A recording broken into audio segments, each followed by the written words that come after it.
Let us discuss the next question now. This is from the year 2013. With reference to the National Legal Services Authority, consider the following statements. Statement 1. Its objective is to provide free and competent legal services to the weaker sections of the society on the basis of equal opportunity. Statement 2. It issues guidelines for the State Legal Services Authority to implement the legal programs and schemes throughout the country. Yes, the NALSA, the National Legal Services Authority, it was set up so that the free legal aid can be given to weaker section and vulnerable sections of the society so that everybody can get access to justice, so that they can defend themselves.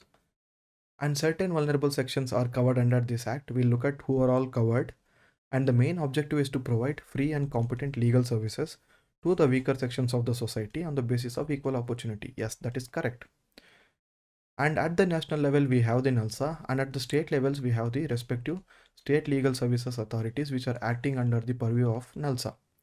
So yes, NALSA issues guidelines for the state legal services authority so that they can implement the legal programs and schemes at the state level. Ultimately, this will help us in implementing the scheme throughout the country. So yes, this is also correct. Which of the following statements are correct? Both 1 and 2 are correct. Now coming to NALSA, the National Legal Services Authority.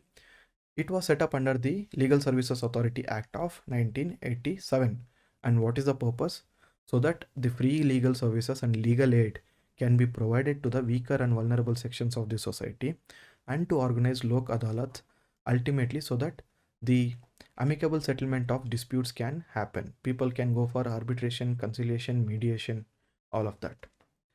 And in every state, under the purview of NALSA, the State Legal Services Authority will be set up so that whatever are the directions of NALSA at the national level, the State Legal Service Authority will implement those directions at the state level. And the NALSA issues guidelines to the State Legal Services Authority to implement the legal programs and schemes so that ultimately the scheme can be implemented throughout the country. The same statement has been lifted and given in the statement number 2. Now coming to the objectives of the Legal Service Authority. The main purpose is to provide free legal aid and advice. And the secondary objectives are spreading the legal awareness, organizing Lok Adalats, promoting the alternate dispute resolution mechanisms like arbitration, conciliation, judicial settlement, settlement through Lok Adalats, mediation, and also to provide sometimes compensation to the victim of the crime. And who are all the persons who are briefly covered under this act?